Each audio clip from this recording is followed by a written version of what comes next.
Welcome back to Hashtag Sisters-in-Law with Barb McQuaid, Joyce Vance, Kimberly Atkins-Storr, and me, Jill Wine-Banks. We have an exciting show for you today. We're going to go cross-country, starting in Georgia and Florida, with all the things happening in those cases for Trump. Then we're going to talk about the threats and political violence that have become, unfortunately, frequent in our country. And then we're going to go over to New York to talk about more of what's happening with Trump. But I want to first talk about how important it is for listeners and everyone they know to vote for Hashtag Sisters-in-Law. We are in the podcast category for news and politics. The link is in the show notes and all over our social media platforms. So you can find it from any one of us and from Politicon. And it's something really important to us. It's a big honor to be nominated, but it would be an even bigger honor to win. And then we also want you to go to politicon.com/tour, because we are going to be in Chicago on May 2nd, Detroit on May 9th, and Boston on May 30th. We're going to be doing this show live and answering your questions live when you stand up in the audience and ask them. So we know you're going to want to go. So go to politicon.com/tour. And let me just, before we start the serious stuff, can I ask you all to talk about what the Webby nomination means? And by the way, for our listeners who don't know, the Webbies are the Oscars of the podcast world. Kim, what do you think? Oh, it's so exciting. It's always wonderful to be nominated, but it really would be better if we win. I mean, I'm not going to lie. I really think that we have done some good work on this podcast. I'm immensely proud of it. And that sort of recognition won't just feel great, but it'll help other people find it. And I think this year, this podcast is probably more important than it ever has been. I mean, Kim, I think that's absolutely right. For me right now, it's really important that we bring more people into the Hashtag Sisters-in-Law family, because we've got important times ahead of us. And we hear so much good feedback from our listeners. But, I'll tell you what made me feel really great this week. After we found out we had been nominated and we posted about it on social media, it was seeing so many of our listeners saying, "Of course I voted for you. I just voted for you. I'm so excited to have been able to vote for you." And it made me feel something that I feel every Friday afternoon when we get together, which is that we're a family. Yeah, I've been on the road with this book tour, and when I do book talks, there'll be a lot of people who show up in Sisters-in-Law's T-shirts, and it makes me feel really good to see those people. And one of the things I hear consistently is how they feel like they know us because they're with us every Saturday morning. And so I think that winning a Webby Award would be an achievement for our whole family of listeners, our whole family of sisters-in-law. And so I hope our audience, who we consider our sisters and brothers in the cause of justice, will be there to vote for us, and we'll win this together and honor you with that award. So join our excitement and vote for us, and tell all your friends to vote for us. Post it on social media, and you can get the link directly to how to vote in our category, and of course to vote for us in that category, either in our show notes or when we post about the show tomorrow morning. Then we will also put it in our own feeds. So look for it there, and please join us.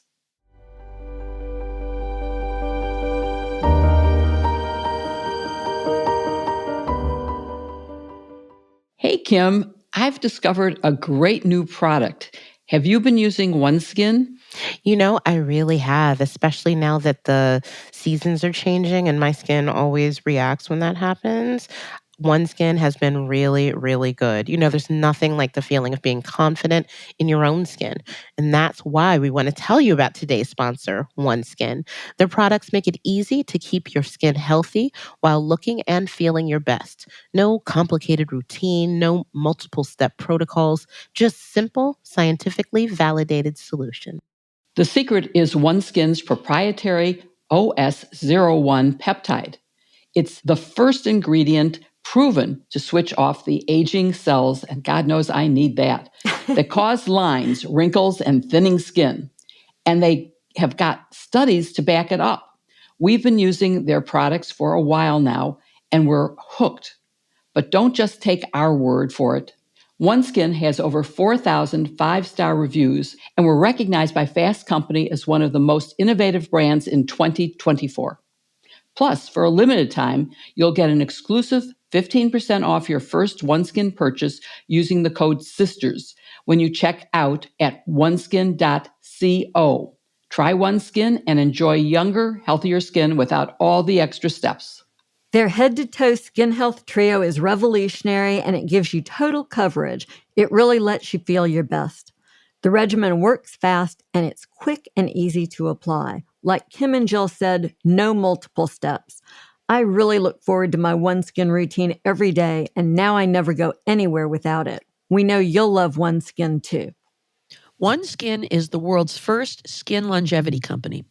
By focusing on the cellular aspects of aging, OneSkin keeps your skin looking and acting younger for longer. Get started today with 15% off using code SISTERS at oneskin.co. That's 15% off oneskin.co with code SISTERS. After you purchase, they'll ask where you heard about them. Please support our show and tell them we sent you.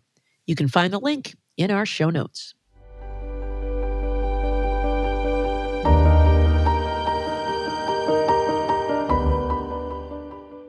As we get closer to the trial date in Manhattan, which we'll be talking about later in the show, things are heating up in Trump's other criminal cases, too. There were major developments this week in the Fulton County case and in the classified documents prosecution in federal court in Florida. So first we go to Georgia, where Judge McAfee had Trump's motion to dismiss the case on the table. Kim, what was the issue that Trump's lawyers raised, and how did the judge rule? Well, Donald Trump and his co-defendants raised the issue claiming that they could not be prosecuted because the actions they were being prosecuted for were in part speech, not just any speech, but political speech, and that the First Amendment gives broad protection for political speech, and it would have a terrible chilling effect if criminal consequences could flow from such speech. Judge McAfee said, no, that's not how it works. Yes, political speech does have broad First Amendment protection. But like other types of speech, if it becomes an element of a crime, it loses that protection. And there are a lot of different circumstances that can take place. Is speech protected? Yes. But is perjury, lying before a court or giving a false statement to law enforcement, is that protected? No. Can you say false things under the First Amendment? Yes. But can you make false statements as part of committing fraud? No. And the same is here with the charges that they all are facing. First Amendment in this case, if the speech was aimed at criminal activity and an essential part of that, it does not have First Amendment protection. Yeah, Trump really loves to throw the First Amendment around. But, I always think that when a bank robber walks into a bank and says, stick 'em up, that's not protected by the First Amendment. You're violating my First Amendment rights, Joyce. There you go again. Well, so what do you think, Barb? Did the judge get it right? I mean, was this the expected ruling, and was it correct in all of its particulars? Yes. In fact, this was such a ludicrous claim that I have to believe it is as much for the public as it was for the judge. I mean, certainly there are times when advocacy gets charged criminally. There's the material support statute, incitement, where there is a close call about whether something violates somebody's First Amendment rights. But, in this case, where it is demanding that people violate their oaths of office and find votes or substitute slates of electors for false electors. That's not a First Amendment right. I think sometimes, people get confused because the First Amendment itself says Congress shall make no law abridging the right to free speech. But like every other provision in the Constitution, you have to read one section in concert with the rest of the Constitution. You can't read any one piece in a vacuum. And so there is this very high protection for our First Amendment rights. It doesn't mean they're absolute, just like everything else. And the standard the courts look at when there is some impingement on a fundamental right like free speech is a standard referred to as strict scrutiny, which means that the limitation must be narrowly tailored to achieve a compelling governmental interest. So when it comes to things like, crimes, as Kim just said, threats and fraud and conspiracy and all those kinds of things, they all implicate speech, but because there's a compelling governmental reason in preventing those kinds of crimes and the restriction is narrowly tailored to address them, it is not a violation of the First Amendment rights of free speech. And so we see that in lots of different contexts. And I think the judge absolutely got it right. But you know what this does? And the reason I say it was written for the public is it allows Trump to say, they're violating my rights of free speech, my First Amendment rights. And to people who are not deeply steeped in the law, that probably sounds pretty good at a superficial level. And so I think it just gives him a little bit of ammunition for his grievances.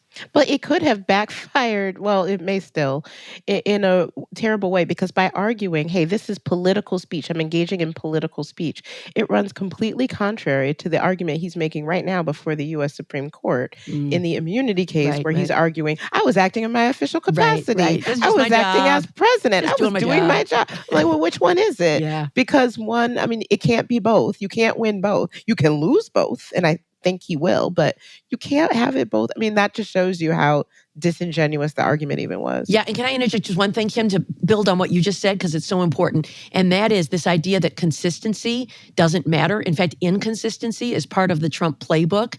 This is part of, I write about this in my book, this is part of what Steve Bannon talks about flooding the zone with garbage. He uses the term, a profane term, but flooding the zone with all of this inconsistent stuff.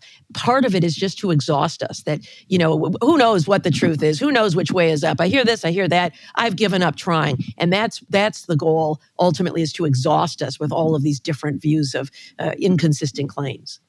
Well, if we ever made a T-shirt that was like #Sisters-in-Law's list of stupidest motions Donald Trump has ever filed, this one definitely would have to make the list. It's highly competitive, but I think this one makes the cut.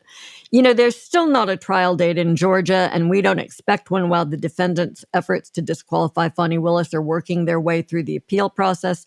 So that's sort of Georgia for the week. Now, since it's spring break down in the South, at least, we can head on to Florida, where there was a pretty big development this week. Jill, why don't I start with you and talk with us about what the issue was and how Judge Cannon just ruled in her most recent order? So, Joyce, before I answer your question, I just want to say that T-shirt you're talking about with all the silly motions is going to have to become in only an extra, extra large, extra long. There's no way else. Very good. Okay, the maxi dress, the #Sisters-in-Law maxi dress. Ball gown. That's it. Okay. I want that dress. Definitely. I wish I could have that for the White House Correspondents' Dinner. That would be quite great. Sure would beat I don't really care as a symbol. Yeah. Anyway, okay, so back to your Florida. Answer, please. Okay, serious answer. Cannon's ruling is absurd because although the headlines are saying that it's a victory for Smith, it sort of is and it sort of definitely isn't. And I'm more on the it isn't side.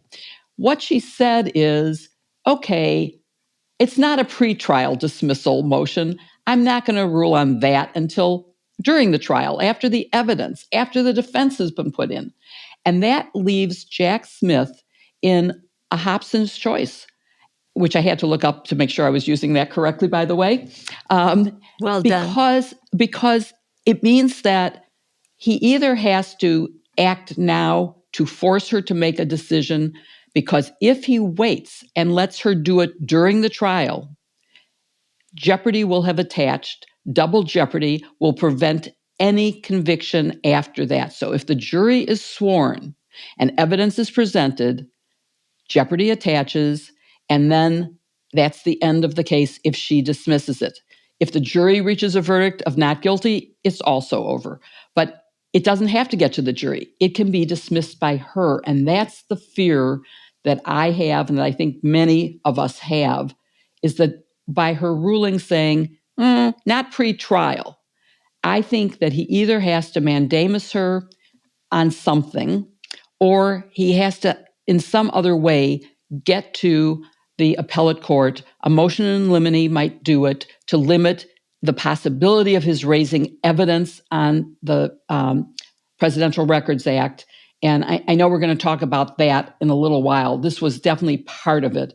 And as someone who lived through its creation as a result of Richard Nixon trying to personalize and take away the Watergate tapes and other documents, and take, by the way, a financial benefit from it, I know that the PRA does not apply to this case at all. So, Joyce, I also mentioned two legal terms that we don't usually talk in Latin on the show, although I love when we do. But let me just explain what I was talking about.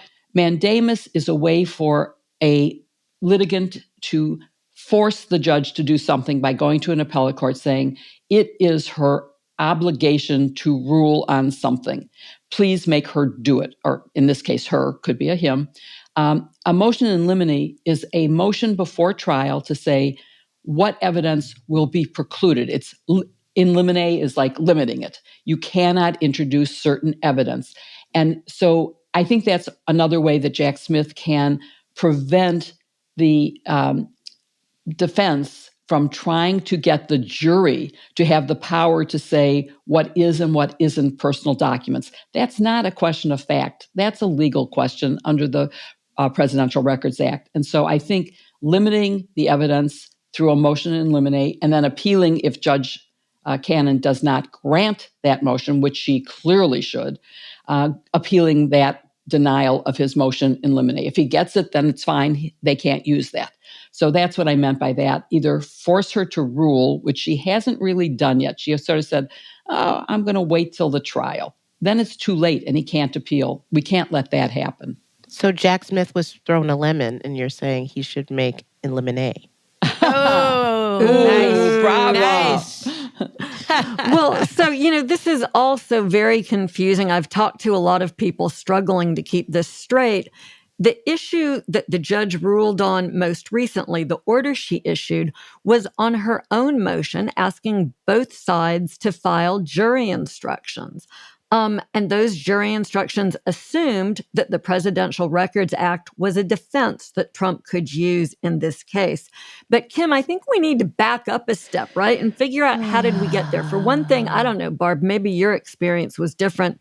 For me, we usually submitted jury instructions right before trial, sometimes not till we were in the middle of trial with the judge ask for them. Yeah. Here we are, we don't even have a trial date. And out of the blue, the judge asks for these crazy trial instructions. So, Kim, I think what we need to think about is, let's back up. How did we get here? Why was she ordering jury instructions about the Presidential Records Act? Yeah, that's a great question. Why she did that on her own.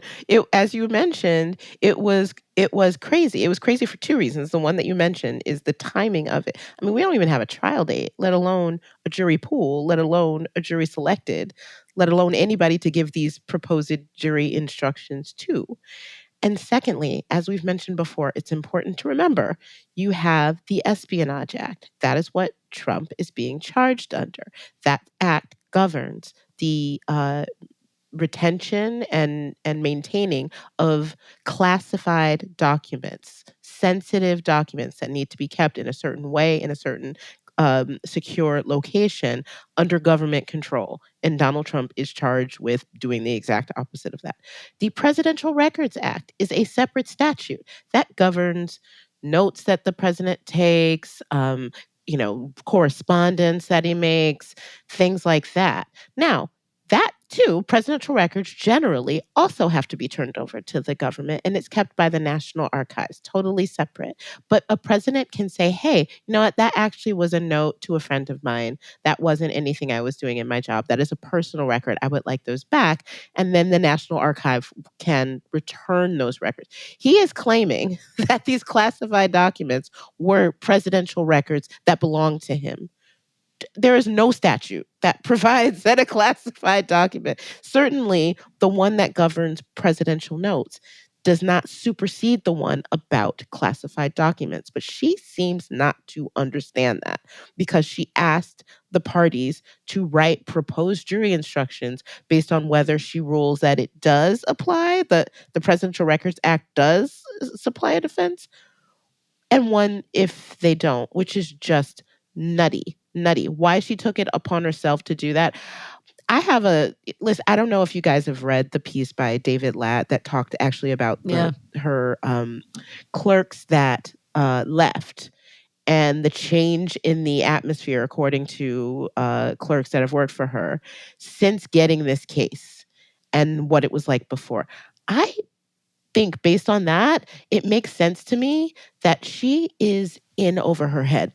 Yep. Do I think that she's a MAGA activist? No. Do I think she's unintelligent? No. But do I think she doesn't know what she's doing? Yes. I think it's a combination of the pressure of the high profile nature of this might be getting to her. And also, she's never done this before. Again, I defend new judges. Every judge is new at some point. But when you clearly are showing time and time again that you don't know what you are doing and that you are over your head, I'm with Jill. It's time for Jack Smith to mandamus up and do something about this, because it's just too much.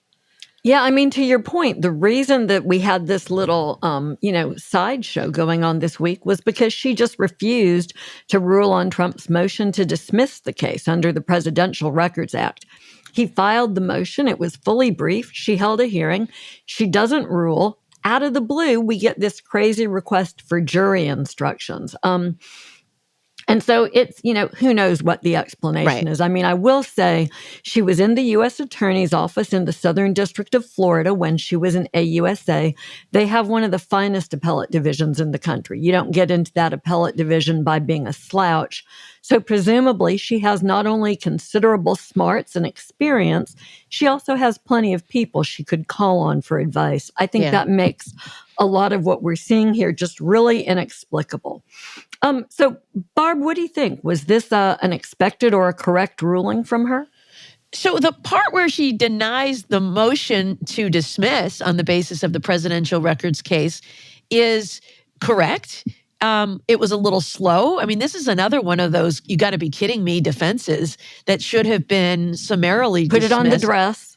Yeah, but it goes on the dress, it goes on the gown. So the idea that she was like dithering with it for so long is one of the things that does cause you to scratch your head. Is she just in the bag for Trump? Or I tend to agree with Kim that she's either just so inexperienced or so incompetent that she didn't quite know what to do with this. And the request for the jury instructions was also very odd. Joyce, to your point, asking about when do jury instructions typically get handled, in the Eastern District of Michigan, there was a standing order that went out in every case that said joint jury instructions should be filed 3 days before the commencement of trial. So no trial date has even been set yet. So if trial had been set for, I guess what May 20 is May 25th off now? It was at one time May 25th. It is off, yeah. Well, it's off. So let's just say hypothetically it was. Yeah. It's still officially on for May 25th. So 3 days before that, that's probably a Tuesday. I haven't looked at a calendar, but we used to start trials on Tuesdays. 3 business days before May 25th. And May 25th is actually a Saturday. All right, so. Did anybody ever check? Did anybody ever look at that? Trial's not starting that day. But 3 days before that is when the parties would submit proposed preliminary instructions. And then, of course, if things changed in the trial, you might have an instruction. I would always include a proposed instruction if the defendant does testify, and a proposed instruction if the defendant doesn't testify, because they have a right to either of those things. And then, of course, you use the one that applies, and those kinds of things. So I think that the idea that she's now talking about these jury instructions is very, very strange.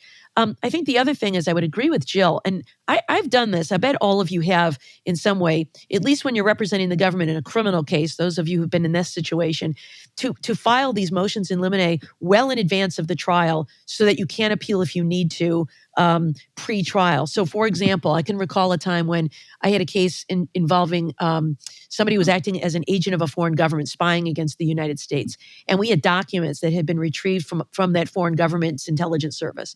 And those documents were really the whole case. There were some other facts, but if those documents were not admitted into evidence, there is no way we would win that case. The documents were critical to the case.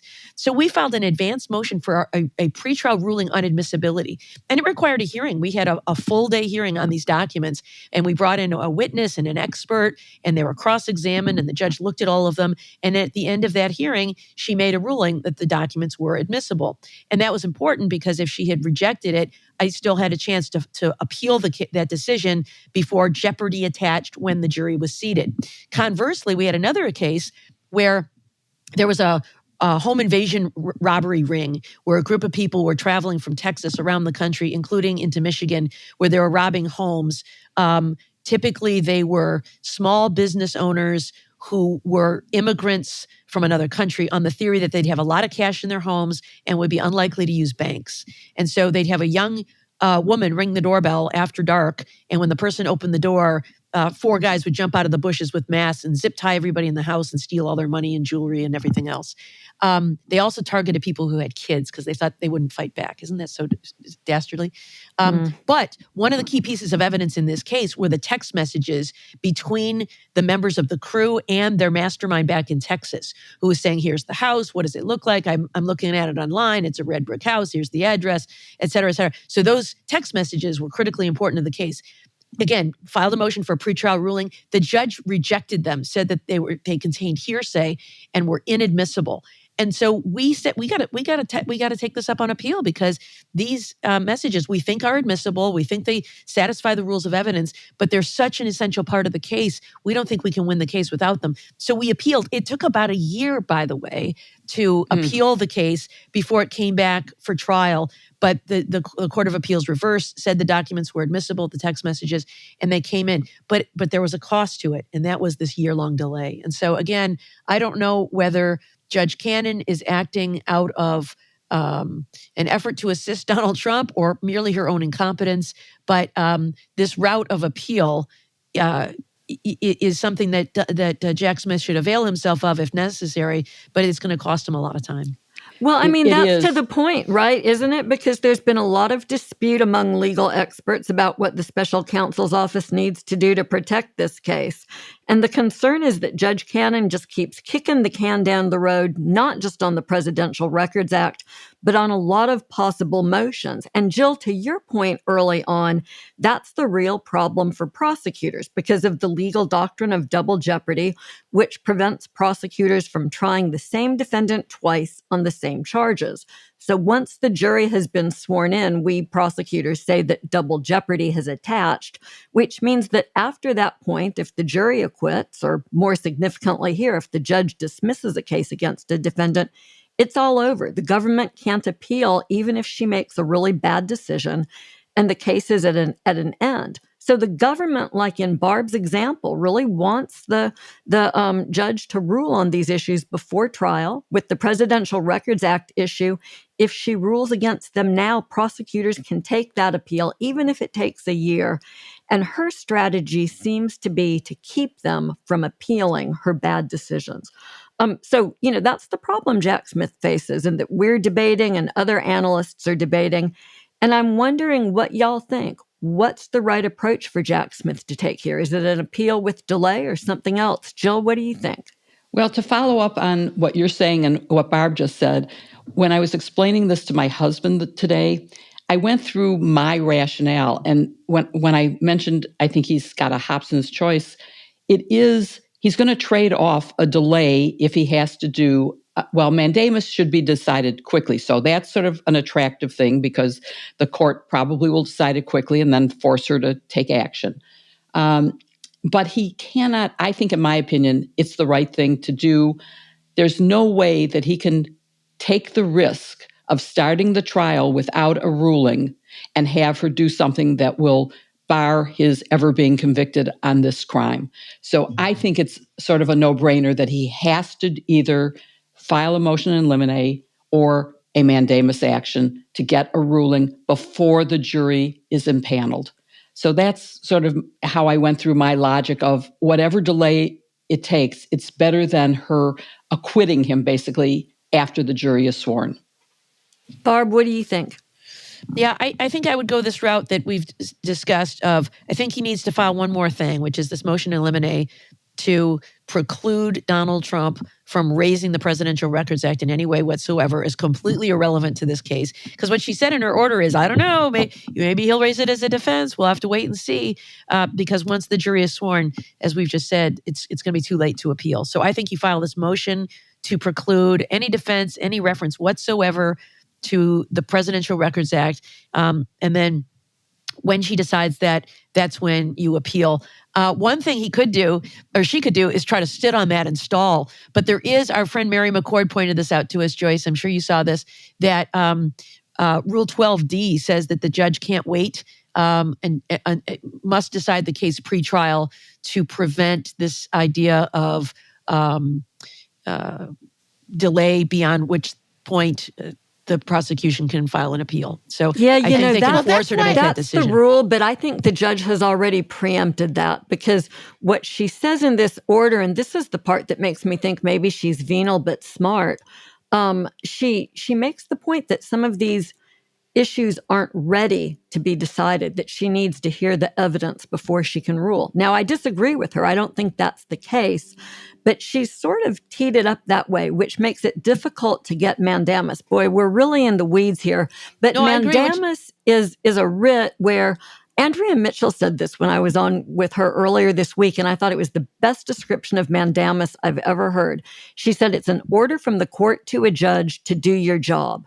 They can't tell the judge how to rule or what their substantive ruling should be. It has to be a purely ministerial duty that the court has failed to do. So if she doesn't rule, they can say, you must rule. They can't tell her how to rule. And it has to be a situation where she's obligated to rule. And I'm worried that it's just not clear enough here. And I have to say, what I would lean towards is a motion asking her to clarify her ruling. What do you mean, Judge? Are you saying you can't do this again at trial? And then I would just go straight up with a motion asking her to recuse. She has to file a written response, and they can take it to the 11th Circuit. It's certainly not the best, strategy, but this is a break glass moment. Kim, what do you think? Am I out on the ledge again? What would you do here? I was going to say, well, man, damn it. I was going to say that was going to be my way to go, but I guess I agree with Barb now. Man, damn it. Man, damn it. I mean, this is a tough one, right? This shows us the power that a judge has. And we're used to judges, even when we don't agree with them, right? It's not that we think that they're crazy. There's just more than one legitimate approach, and they've picked one. That's their job as a judge. Here, you can see different possibilities. And then Judge Cannon just takes a big old right turn and ends off out in, like some rural Florida swamp county. And you just can't figure out what she's doing.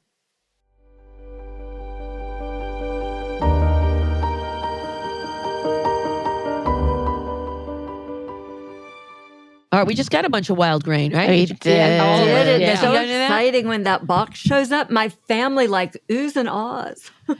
Barb, I have one word for you. Croissant. We've had croissants. We've had various kinds of breads. There's cookies, pasta. It's really amazing. Whenever I want to make our meal shine at that next level, wild grain's the first thing I think of. The Bavarian pretzel buns are the perfect way to start a meal, especially on a game day. Their pastas and pastries are amazing too. There's such a great variety. Now you have me wanting to say Bavarian pretzels in my best Homer Simpson imitation. I really love watching the color and flavor come alive when the pecan sticky buns are heating up in the oven. That's my current favorite. And the funny thing is, I don't have to call my family when the baked goods are ready because they smell it and they descend on the kitchen like a horde of locusts. As soon as the smell reaches them, they all come down running. Wild grain items are easy to prepare. You just preheat the oven and pop them in, and 20 minutes later, out they come. They're absolutely delicious. Easy and delicious, that's the perfect combination. You'll want to try everything they have to offer. I certainly have. I think all of us feel like it's Christmas and Hanukkah combined when the wild grain box arrives. It's the first ever baked from frozen subscription box for sourdough breads, fresh pastas, my favorite is Tonarelli, and artisanal pastries. Every item bakes from frozen in 25 minutes or less. No thawing required. Plus, you can now fully customize your wild grain box so you can choose any combination of breads, pastas, and pastries. You can even build a box of only breads, only pastas, or only pastries if you'd like. We know you'll love everything they have to offer. Jill, the latest, my latest order of wild grain came on my birthday, so I know what you meant. Like, that was the best present Yeah, ever. for sure. And for a limited time, you can get $30 off the first box, plus free croissants in every box. I have to tell you how good the croissants are. I am not kidding around. They were better than they were in France. And you get that when you go to wildgrain.com/sisters to start your subscription. You heard me, free croissants, every box, and $30 off your first box when you go to wildgrain.com/sisters. That's wildgrain.com/sisters. Or you can use the promo code sisters at checkout, or you can look for the link as always in our show notes.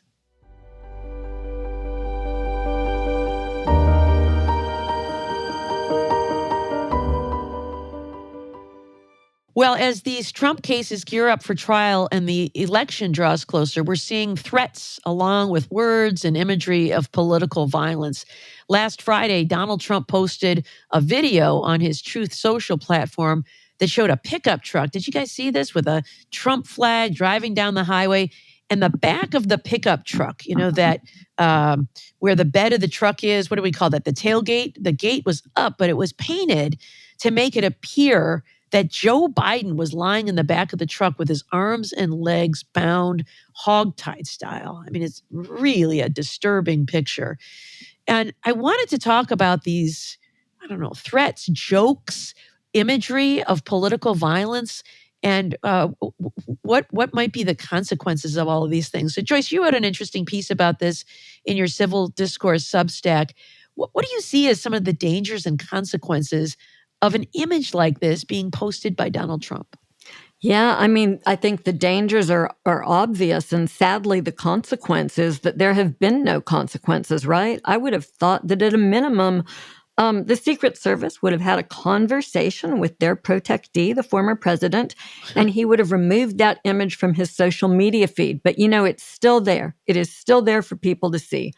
And you may recall that early in Trump's presidency, when the comedian Kathy Griffin posted a picture of herself holding what was obviously a fake but grotesque severed head that looked like Trump, she got immediate visits from law enforcement and the Secret Service. She faced, difficult measures trying to do things like flying. I think TSA had her on a list for a while, and she was essentially canceled from working, fired from multiple jobs. But not with Trump, no consequences. And we know how his party would respond if Biden did anything approaching this. But Trump has been given a complete and total pass for very dangerous conduct.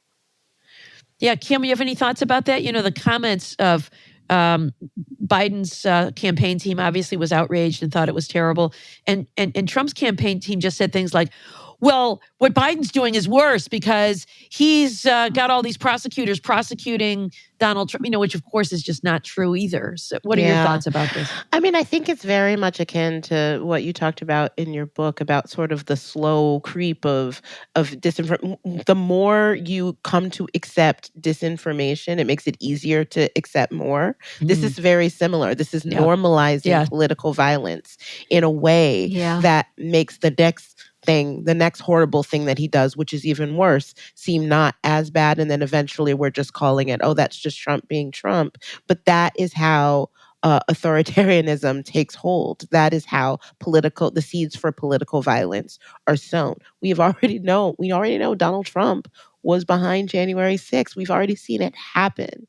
And it just is really shocking to me that it is happening again in plain sight. And as of now, there has not only not been any accountability for it, but as Joyce says, it's still up as we record on his site. Yeah, what about you, Jill? Do you have any thoughts about this as well? I mean, am I overreacting to think that this is an absolutely terrifying visual image for a president to be posting? You are not overreacting, and I agree with what Joyce and Kim said. And I would also say you're not overreacting because it was a very effective trompe l'oeil. I mean, I actually, when I first saw the picture of it, thought that was actually inside the bed of the truck as opposed to on the tailgate, which was closed. I mean, it was very, very efficient. And I think, and Kim, you probably agree as someone who is a wordsmith, that a person is responsible for the reasonable interpretation of their words. And Trump has a long history of knowing that his words have consequences, that someone will go attack an FBI office, that someone will go attack a judge, a pizza parlor. Those are things that have happened because of his words. And so when he posts something, if any of us posted it, it wouldn't have the same consequences. But when he posts something like that, his followers may take violent action in response to it. And that is his responsibility, and he should be held accountable. And, I think we all now know Kathy Griffin, and she's a wonderful person. She was on the no-fly list for over 5 years, and she did have her contracts cut off with CNN, and had a long time before a comeback, which she is now making. She's back touring, and those are the same consequences that should be imposed on Donald Trump. And I remember when we first said Teflon Ron, and it's clearly double Teflon Don. And we need to make sure that he is held accountable for all of the things he does. He got away with a lot in terms of, gag orders not covering the daughter of Judge Merchan. So I just think accountability is important. And I think this was a stark and terrible image. We also saw Trump target the daughter of Judge Juan Merchan, who is presiding over the Manhattan hush money case.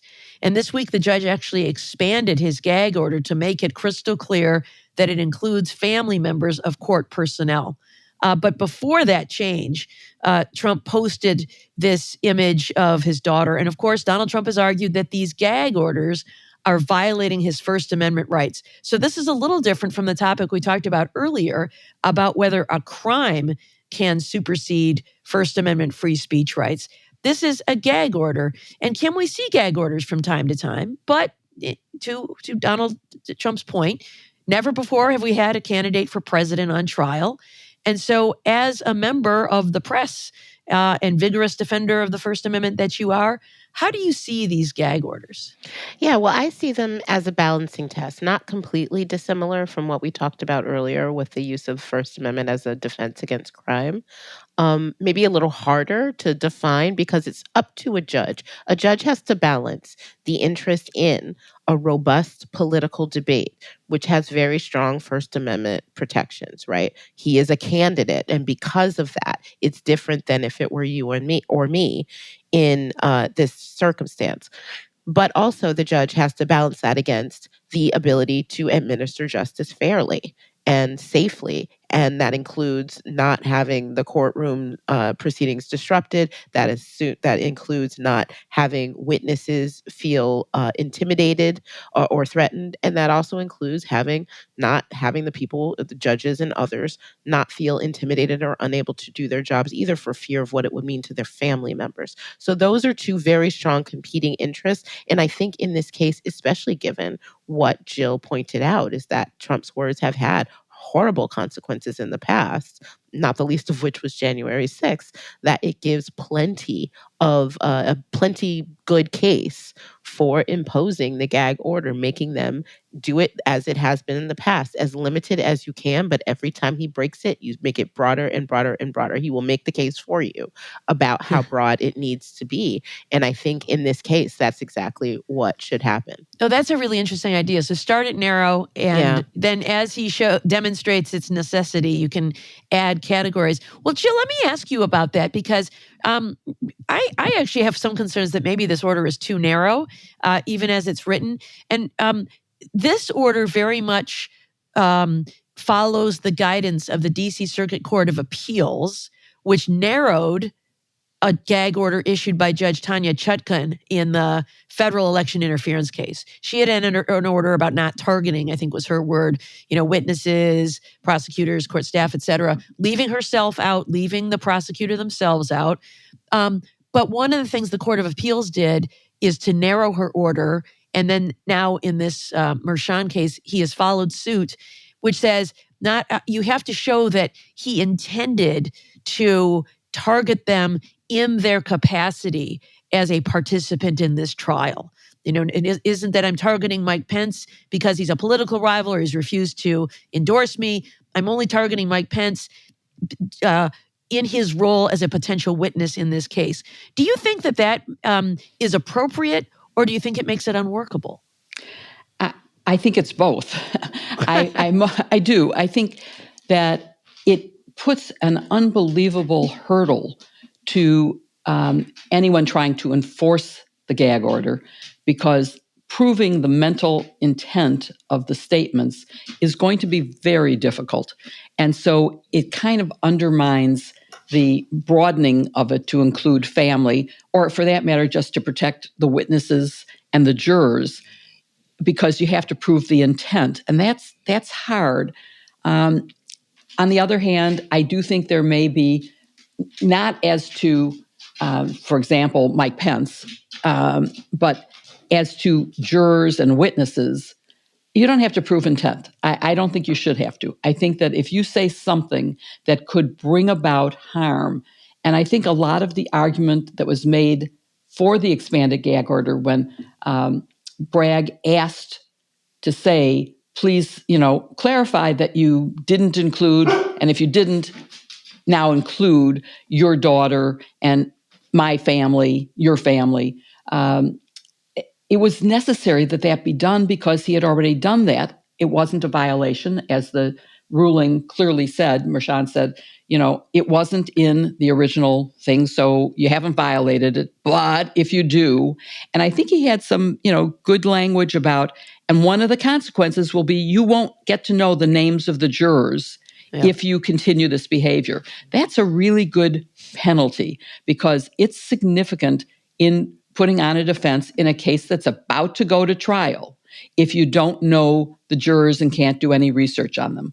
So I think he's, setting up, there could be a fine, there could be jail. He said, that, he set forth all of the possibilities.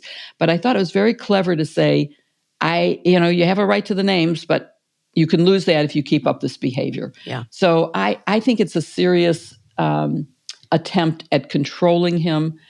But as we've all seen, he's kind of uncontrollable. Kind of, the understatement of the year. Hey, Joyce, you had an interesting take earlier in the week when you said that you thought that perhaps what Trump's goal is here in going after Merchan's daughter, which, by the way, was a false claim, right? He said that her social media account was posting a picture of him behind bars, when in fact it turns out this is not an account she's used for over a year. Somebody else did this. That didn't, no retraction from Donald Trump after the New York State Court Administrator's Office said this. But you had a theory about why he's, it doesn't seem wise to go after the judge who's presiding over your case, right? That's like insulting the umpire in a baseball game. Like, usually you try to treat those people pretty well. You had an interesting theory about what he might be really going on here. Yeah, I mean, it's, I guess, partially a theory about why he might be doing it. Really, it's just more a concern about the real risk here, because the problem that I see is the spillover effect of Trump targeting the member of a judge's family, someone who has pretty good access to protection from the kind of harassment that his followers might send her way. And I wonder how that impacts regular people, right? Potential jurors who don't have ready access to court security for the rest of their lives. It reminds me of the mafia cases. I used to do Dixie Mafia cases, and sometimes jurors and witnesses got an understanding that after the case was over, they might face retaliation, depending on how they behaved. I think the bottom line here for the judge here is that he has an obligation to protect the integrity of the proceedings before him. And, no one, least of all this judge, wants to give Trump the martyr status that he's trying out for. I mean, I think that's why he's pushing the limits so hard on this gag order. He's almost daring the judge to put him in jail in advance of trial so that he can then be Donald Trump, the great martyr. But at some point, the judge is going to have to take action if he's serious about the gag order, and that's going to be very difficult for him to do. Yeah. Well, one question, let me wrap up with this, which is, it's interesting to see that Donald Trump has gone after Judge Merchan in New York, gone after Judge Tanya Chutkin, the judge presiding over the federal election interference case. He's also targeted all of the prosecutors, Alvin Bragg, Jack Smith, Fonnie Willis, Letitia James, but not Scott McAfee in Georgia or Aileen Cannon in Florida. Why do you think that that's the case? Jill, let me start with you. I mean, I can think of some racial characteristics that are perhaps at play here, some gender characteristics, but they're not the same across the board. What do you all think are the reasons he has kind of left these two alone? Well, it's obvious why he's left Judge Cannon alone. She's in his side, and she is doing everything she can to delay and cause disruption. So that's obvious. With the judge in Georgia, it's not so clear. He is a Republican appointee, but he hasn't really, in my mind, shown any particular bias for or against Trump, although I would say the hearing that he allowed to go forward in the Fonnie Willis case was definitely a benefit to Donald Trump. And so maybe he sees him as someone who might help him out a little, not necessarily out of bias. Maybe it's hard to know whether it's he's new to the bench. Maybe that's the reason he let this go on so long, and so off target from what was possibly provable for her to have to get out of the case. I mean, it went much too much into personal stuff that had nothing to do with whether she was qualified to continue on the case. So maybe that's the reason, is that he hasn't done anything horrible to Trump yet, and so he's not attacking him yet. I think it's easy. In Georgia, he's attacking Fonnie Willis, right? That's where all of his ire is going. We know exactly why. We know exactly why he's attacking the judges of color and the prosecutors of color with such vigor. And his Georgia, you say the word Georgia to him, it will take him exactly 0.5 seconds to start raging against Fonnie Willis. That's why McAfee is not getting the smoke. Leave the Federalist Society judges alone. Well, one of the strategies that people have, authoritarians have, is to go after their potential critics, right? You want to undermine them in advance. That way, when they rule against you, you can say, oh, look, I told you all along they were criminals or crooks or corrupt or whatever it is. See, you call the press the enemy of the people. And then when they report unfavorably to me, I say, see, I told you all along. But with these two judges, McAfee and Cannon, I think he is hoping that maybe they're going to rule in his favor. So there's no reason to undermine either of them.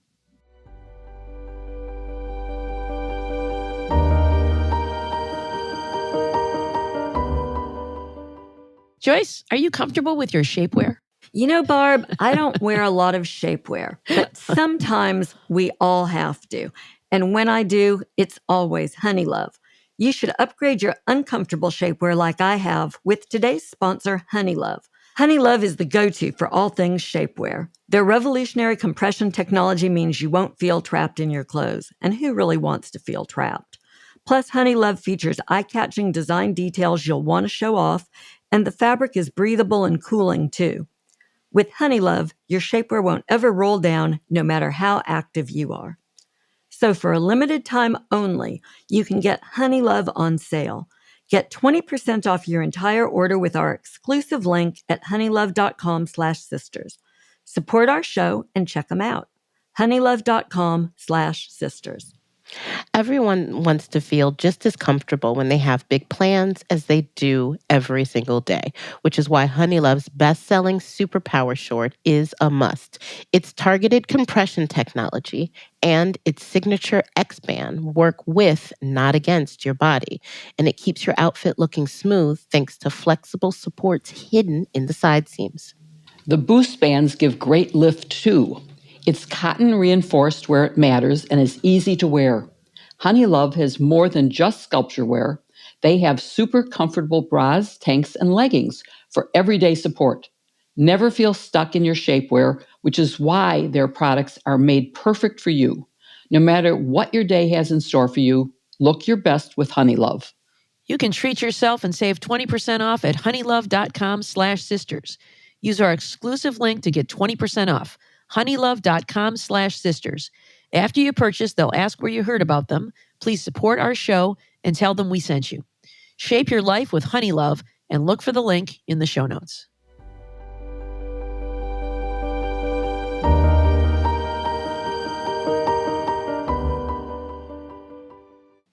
really like it when, as in the Georgia case we discussed, Trump's nonsensical assertions are rejected in court. And that also happened in New York this week. Barb, Trump wanted the Stormy Daniels election interference case delayed until the Supreme Court decides the presidential immunity issue. What did Judge Juan Merchan think of that request? He was having nothing of it, Kim. Nothing to do with that. Yeah, no, he summarily got rid of it. And I think he said it in pretty strong terms, too, which I really liked because I think he sent a strong message. Now, look, this case really doesn't even implicate Trump's presidency in terms of official acts. I know he wrote some checks while he was in office, but even those are really more evidence than they are claims. I mean, the case here all happened just before the election, before he was in office in October of 2016. So the judge rejected it, and he did so in very strong terms, which I think was appropriate. And perhaps he's trying to send a message that I'm not budging. We're going to trial. Anybody else have thoughts about Merchan? I mean, I kind of like the way that he is writing these orders, and he did it the same way with the pretrial orders. He did it the same way with some of these gag orders. Like, he is not playing around. I think. What do you think about him sending a message beyond the substance of these orders to say, "Don't bring any nonsense in my courtroom"? Yeah, this is a judge who's in control of his courtroom, and he's sending that message. What I like about this is he doesn't favor one side or the other. He's an umpire. He calls the balls and strikes, and he's very clear about it. I'm a fan of that style of judging. I'm too, and I hope that his message gets through to Judge Cannon. That would be as good as it getting through to the litigants in front of him, is that you don't take these things like the Presidential Records Act and dwell on them. You throw them out because they have no merit. Yeah. So, Jill, despite the repeated slapdowns that Trump is getting in this court, Trump keeps coming back for more. Now he wants the New York trial delayed because of, wait for it, unfair press coverage. The motion asks for it to be delayed, quote, until prejudicial press coverage abates. Make it make sense. Like, what was DA Bragg's response? And what do you think the judge will do? I think the judge will throw it out because it is another one for our maxi dress, which is now going to have to be more than a maxi. It's going to have a train attached to it. So, sorry, guys, I but it. it's I like true. The image. It is a good image. And it's, first of all, Trump admits that he created the prejudicial publicity. It's mostly him who's causing it. So it would be perverse to reward him for doing the wrong thing. It's not like anybody else is creating this. It is him. So that's one reason why it should be thrown out. And I think DA Bragg's response was right on target and was very strong. There's nothing to this. It cannot be dismissed for this reason. And of course, the publicity is never going to go away because Donald Trump will keep on creating it. When is it going to abate? So he's basically saying, can we delay this till never? How about never? This never works. It's his favorite trial date, right? Never. Yeah, exactly. But never. Is that good for you? I'm glad we can laugh about this. Really, I am, because this is all really serious stuff. It is. It's awful. Our laughter doesn't make it any less serious and threatening to democracy. But I think sometimes you have to take a deep breath and say, oh, gosh, I need something that will help me get through this. Yeah. I wonder if prosecutors just want to say in their responses that, this doesn't even pass the giggle test. Like, this doesn't even make any sense. And at what point attorneys start getting sanctioned for some of these motions. I wonder when that happens. But if these cases weren't enough, there's more. We learned that Trump will have to sit for a deposition in another case, the ongoing, increasingly messy litigation over his misinformation spreading Truth Social platform. Joyce, what's all that about? And does this mean that we will see Trump under oath again soon? So, this is so crazy. It's such a rich exercise of irony. The co-founders of Trump's social media company sued him when they couldn't resolve a dispute over ownership interests in Trump Media and Technology Group. So these two guys, it's two former contestants on The Apprentice, which I never watched, but some people may know them, Andy Latinsky and Wes Moss. And they said that in 2021, 8.6% of the pre-merger stock was pledged to them for their work to launch the company. And guess what? They say Trump didn't pay them. Trump media denied them their stake in the company. Shocking. Isn't it? It's appalling. Diluted their stock, prevented them from selling it. So the lawsuit is in Chancery Court. That's the equivalent of state court in Delaware. And these two have noticed Trump's deposition. And do y'all want to guess what day they've noticed it for? Don't have to guess. April 15th, the day that the New York trial starts. Not only tax day, it's the day jury selection starts in Manhattan. And Trump has very on brand. He's countersued them in Florida last month to strip them of their stock. So he could also face a deposition down there. Look, I would not put it above Trump to move to delay the start of the trial in Manhattan because of this deposition, but that's not how it works.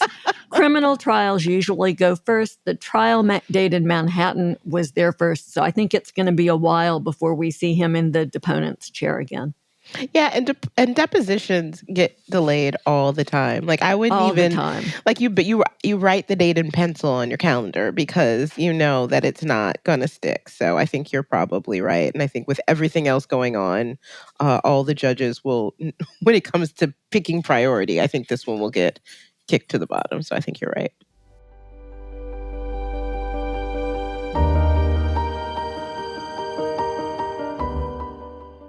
I love our advertisers and getting introduced to them, but Thrive Cosmetics is one that I was using long before they became an advertiser, and it is my very favorite cosmetic product.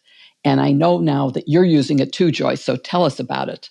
I am. I didn't learn about Thrive until they started advertising with us. I think they were one of our early advertisers, and I am so grateful I've found them. Whether your style is fresh-faced, full glam, or somewhere in between, you've probably seen Thrive Cosmetics' viral tubing mascara because it's the one in the turquoise tube that's all over your social media. Thrive Cosmetics beauty products are certified 100% vegan and cruelty-free. They're made with clean, skin-loving ingredients, high-performance trademark formulas, and uncompromising standards. It's easy to see why their bestsellers have thousands of 5-star reviews. They certainly get one from me. We love that cause is in the name for a reason. Every purchase supports organizations that help communities thrive. With causes like education, cancer research, and working to end homelessness, you'll feel great and look great with Thrive. I love and highly recommend Thrive's Liquid Lash Extensions Mascara.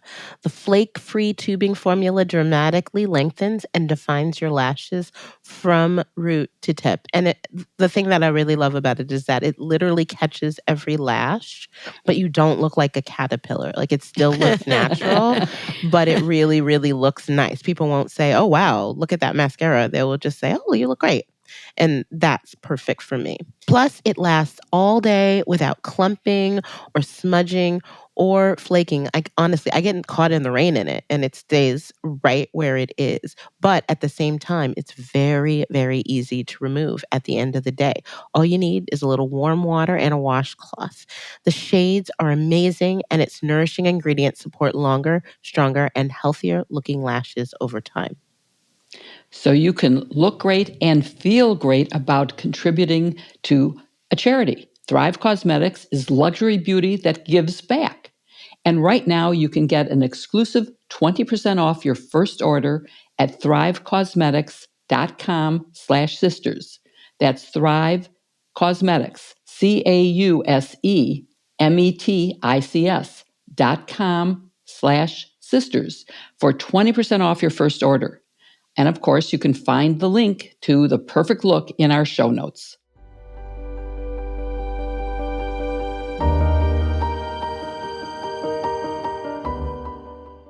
It's now time for our favorite part of the show.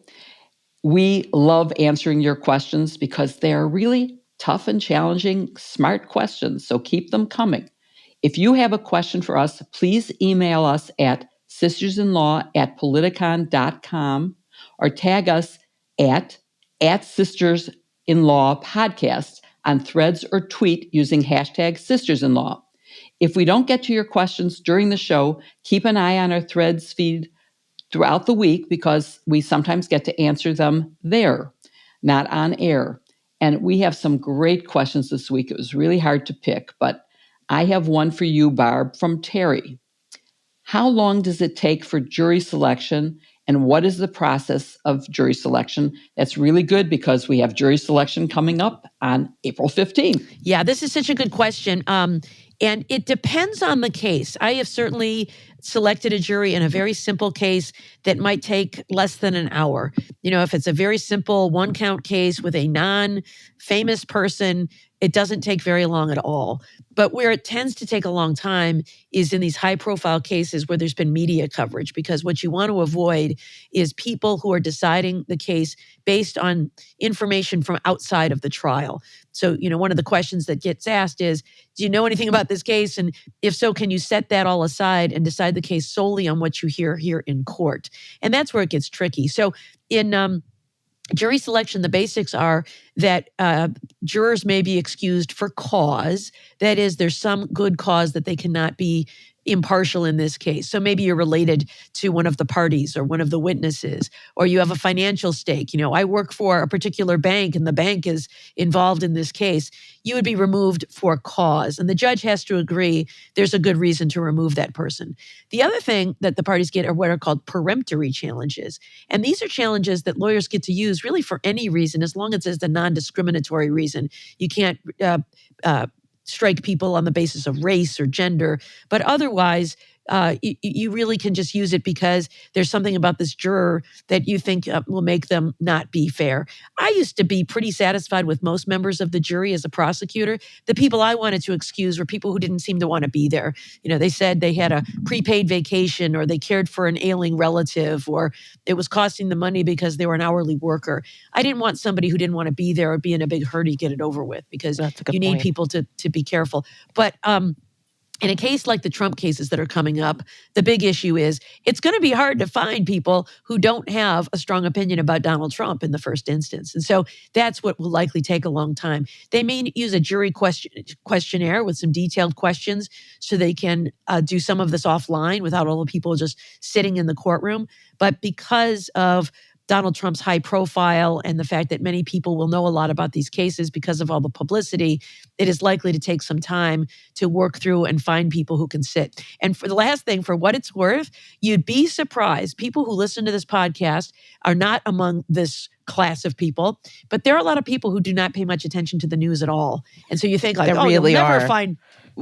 I'm often shocked at the number of people who I talk to who have no idea what's going on. Yeah, I've seen it. Like, have you ever heard anything about this case? Nope. What? Really? Nothing?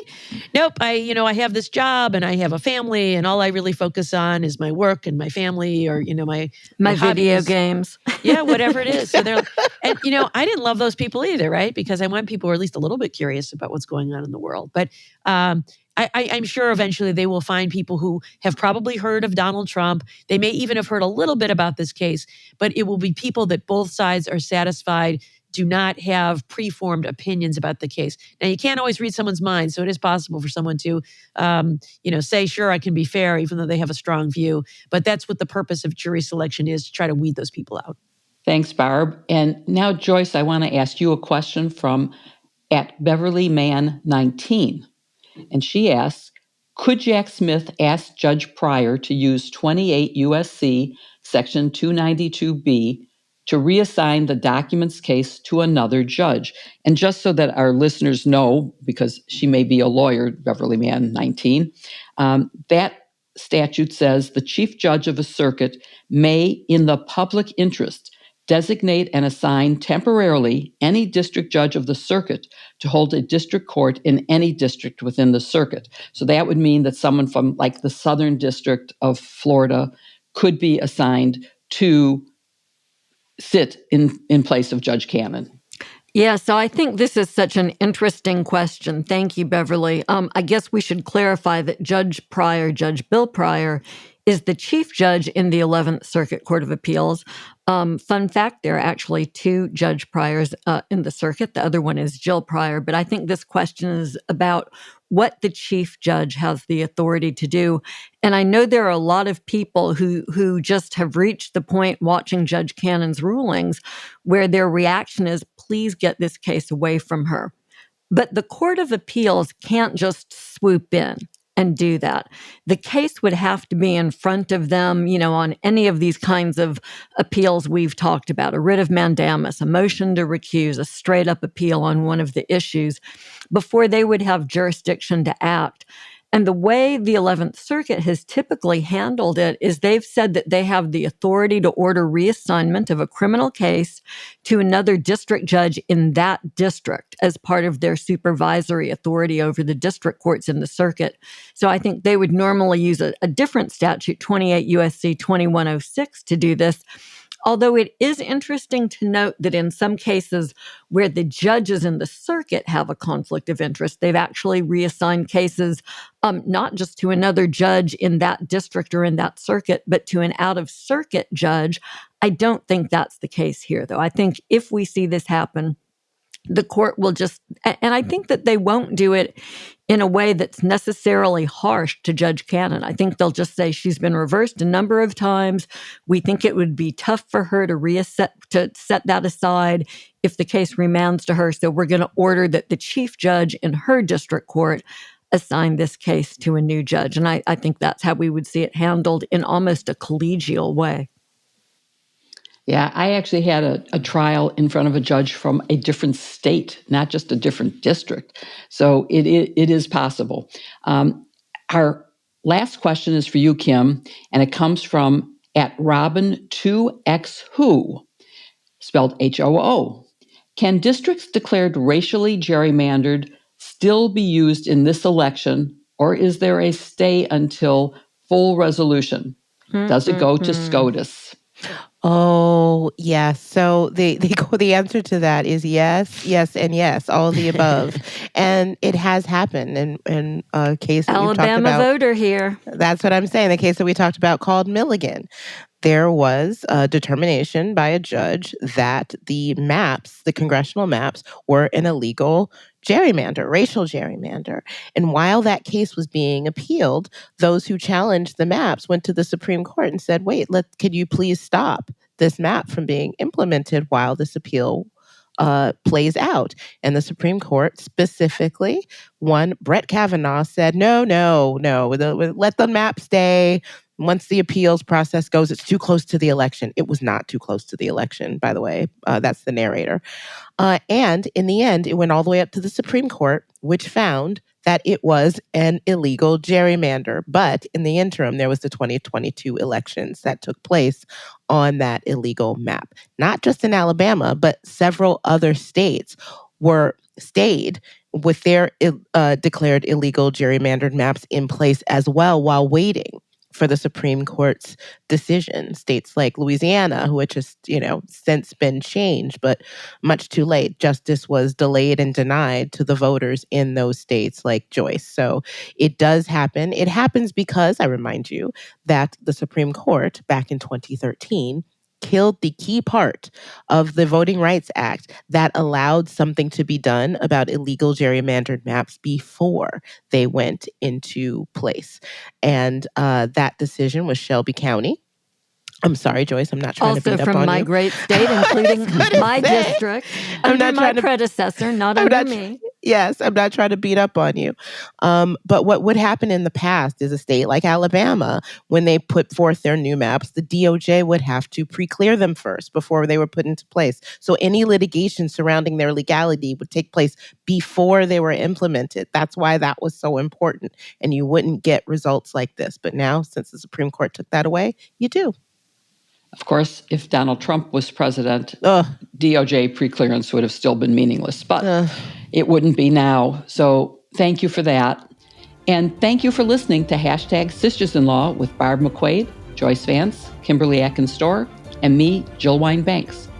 We can't wait for our live shows. We can't wait to meet you and for us to be together, which is always fun. Remember, you can get tickets for the show in Chicago on May 2nd, Detroit on May 9th, and Boston on May 30th. Everyone should go to politicon.com/tour now to get your tickets. They are going fast, and so you really want to act now or you're going to be in the last row, although all of venues will let you see us from the last row. We'll still love you. We'll still love you. We'll talk really we'll loud. love you even more. Honey, Even more for doing that. Really, truly, we will. shout out to the people in the back row. Please show some love to this week's sponsors, OneSkin, Wild Grain, Honey Love, and Thrive Cosmetics. You can find their links in the show notes. Please support them because they make this show possible. Please follow #SistersInLaw on Apple Podcasts or wherever you, like me, who are Android users, listen. And please give us a 5-star review. It really does help others to find the show. See you next week with another episode, #SistersInLaw. I think it's funny that you said you put it in pencil in your calendar because Gen Z, Gen X. I'm old. They don't know what that They don't know what that means. You mark it tentative in your calendar. Old. It's like what the other day I was, a little while ago, I posted with reference to Donald Trump saying, well, I don't want to post, $400 and some odd million. Can I post $100 million? And I said, this isn't Let's Make a Deal. He's not Monty Hall. Oh, gosh. And then I was just like, oh, I just dated myself mad. Like I didn't even know. Class. I didn't know that Let's Make a Deal had been rebooted. Like I didn't even know that. I only knew the one I used to watch with my mom every week. As a law professor, Joyce, I'm sure you get this too. You make you think clever joke, like Ferris Bueller, and they look at you like, what the hell are you talking They about? have no idea. I have actually done precisely that. Bueller? Yeah. Anyone? Yeah, and you think you're hilarious. Then. Yeah. What are you Yeah, and they just look at you like you're a moron. Yeah. When I worked at CPS, they put out a list every year of things that you should not say. You should not say, you sound like a broken record. What that is. Yeah, right. What are you talking about? Bueller. Bueller.